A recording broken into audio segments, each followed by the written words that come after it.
if we don't get things in tune, the right things don't happen. Now this is for the arrival, to announce the arrival of the emir, known as a kakaki.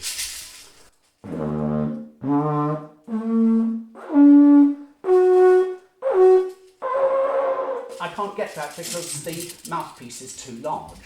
Now this isn't in tune. It's not in the sort of not in tune that you think it is. Well, the harmonics are not in tune.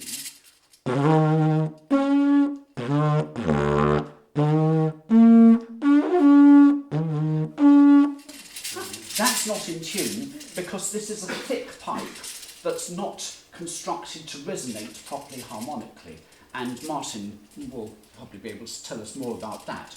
But as a result, these harmonics aren't in tune. Those upper harmonics are flat. We'll come on to that in a moment, but this is in tune. Now, it's not in tune in the way you think it is, because you'll think that it's out of tune until something happens.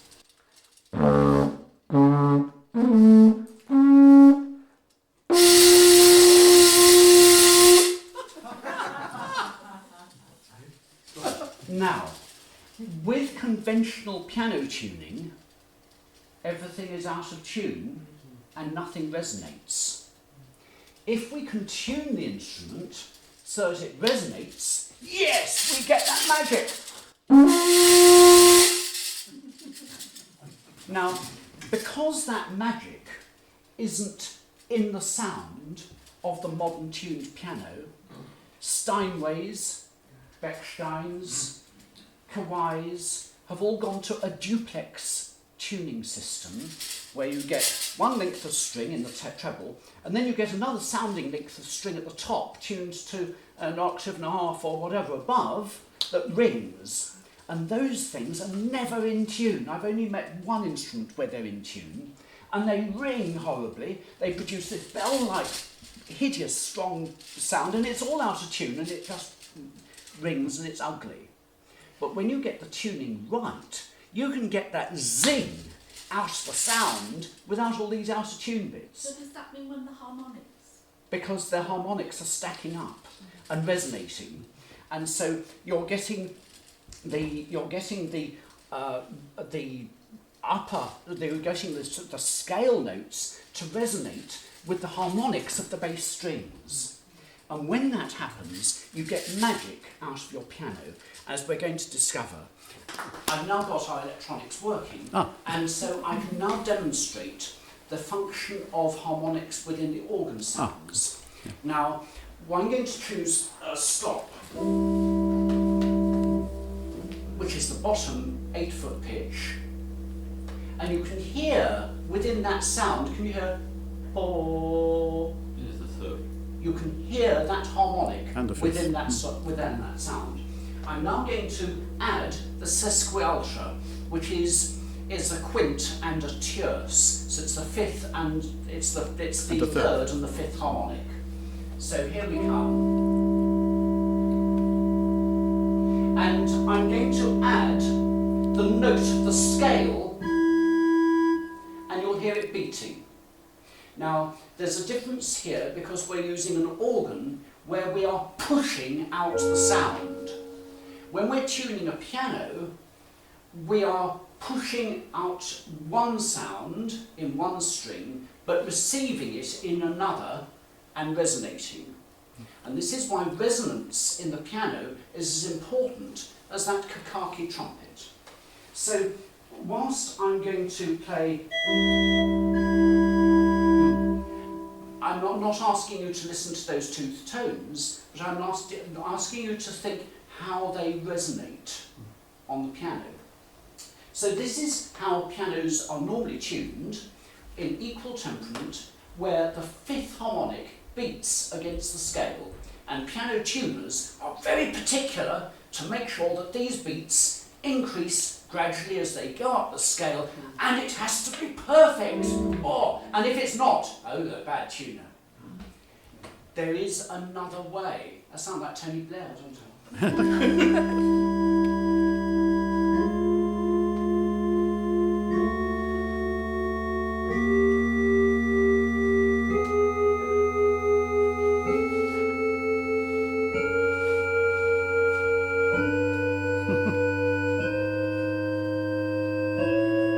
And there's the problem. As you go up, it gets faster. And it begins to be painful. Now, I'm now going to change tuning so that we'll go to the most extreme tuning, which is mean tone. And mean tone is lovely because it has beautiful pure thirds in 8 keys. 4 keys are unusable, which is why Bach did not like mean tone. However, it's sweet.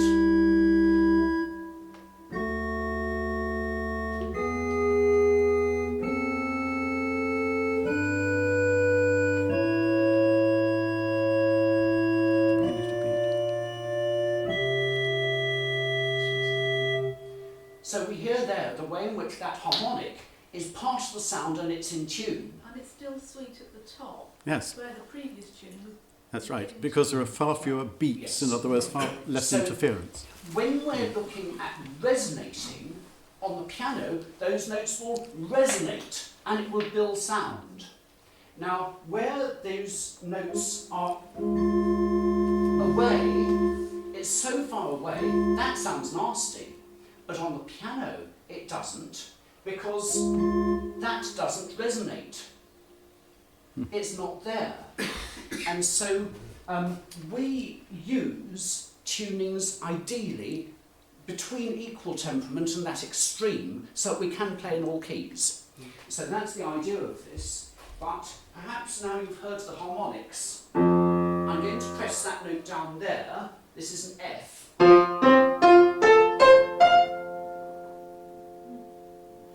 And they're all resonating. I'm then going to go up to F sharp, where that note is out and it's dead. It's stopped resonating. So,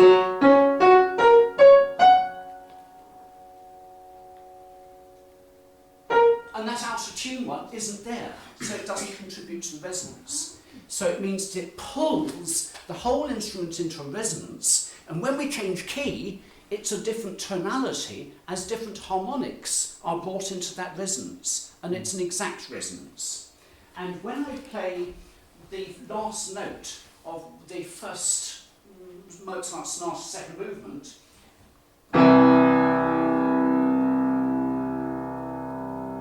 it always sounded as though I was playing that note, but I wasn't. But it's there within the sound. When we play that in equal temperament, it is not within the sound because it's beating, so we don't hear it there so much. Have I persuaded you, or is that an unpersuasive? It's just dead, the sound, actually. It's dead, yes. And it's for this reason that piano strings are inherently out of tune, but there's another factor at play. Last night I was tuning the 1819 Broadwood. We're celebrating its bicentenary this year upstairs, and I hope you'll go and somebody might play it later on this afternoon. And that has thin strings like harpsichord strings, but I found that those harmonics were out of tune too. And the reason for that is because at one end you've got a fixed point near the hammer, and it's known as an agraff or staple or whatever, which fixes the string. And at the other end, you've got a bridge which connects the string to the soundboard, and then the string goes on to the end to the hitch pin where it's held. Now, there's a funny phenomenon that when you tune all 3 strings of a note, because there are 3 strings to every note, all of the strings are vibrating in the same way, which then means that the soundboard becomes part of the vibration. So with the soundboard jumping up and down, at the point where the string should be stopping vibration, it's not. So effective, because it's still jumping up and down there, which therefore means that the length is lengthened beyond the bridge. Now, the big energy is in that fundamental vibration, the big note, the big vibration at the bottom, and the harmonics are just superimposed on top. The harmonics are faster, and because they're faster, they will need more acceleration for things, and a big heavy bridge isn't going to accelerate that fast, so it's much more stiff to the string. And not only that, but these harmonics which are superimposed upon that bottom vibration have less energy. So they don't vibrate the bridge at all as much. So therefore, we've got one length of string beyond the bridge, which is giving us our fundamental note, and a shorter length of string between our agraph and our bridge, which is giving us our harmonics. It's for that reason that our low note is more than an octave below the second harmonic. It's for this reason that the strings are out of tune. So the modern tuning system has come about to make everything sort of nice and equal. So we have nice equal octaves or whatever, so that the instrument is tuned to its own inharmonics. So that's why it's bright and whatever, you see.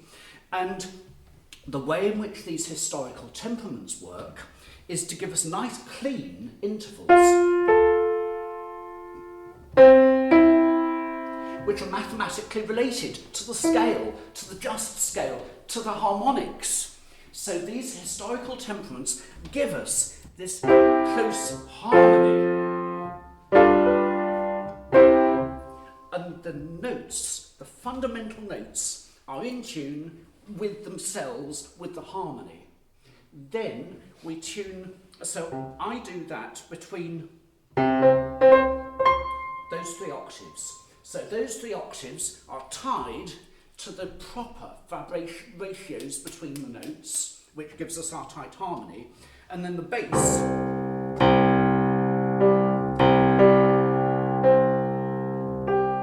we then tune to the harmonics, which might be inharmonic, they might be out of tune, but it doesn't matter because we just want everything to be nice and still and in tune. So that's the method I do that. And then the top, of course, one wants that note not to beat against that note. Well, with the treble, good luck to anybody who can manage it. I try my best. But it's in this way that these instruments are tied to the harmony of the music rather than the inharmony that the piano strings produce. And this idea can be applied to modern pianos.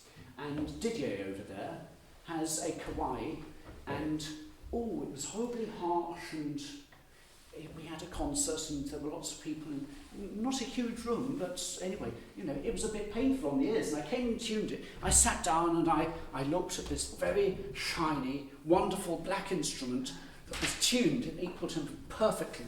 Oh dear, what am I going to be doing to this? Anyway, I tuned it, and the next concert everybody said how wonderful it was because it wasn't ringing, it wasn't sharp, harsh. And then I tuned a Steinway A in France, and Adolfo was with me, and he said to me, "Oh, congratulations, you've ruined a Steinway, you've turned it into a player." I hadn't ruined it, of course, it just sounded nice and sweet. Funny you said about Pleyel's sales in France, of all places, dipped from the 1860s onwards because of the German instruments coming in with all their shimmer and glimmer. So the Chopin piano disappeared at that point from France, or was beginning to. It's very, very interesting.